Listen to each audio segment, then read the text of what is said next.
Okay guys, in today's video I'm going to show you how to update your Tesla when you're on your screen.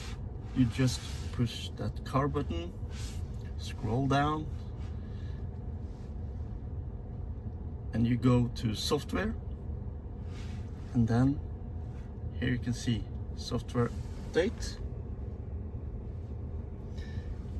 If you want to see the release notes, just select it, and this is just a minor fix update, so not any big changes here.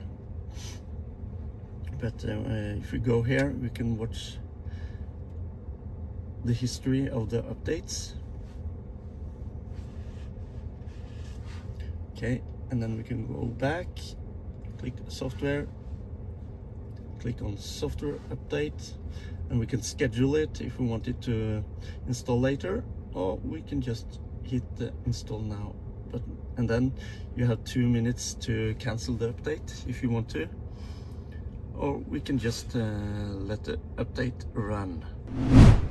So that's it. Thank you for watching, and remember to subscribe.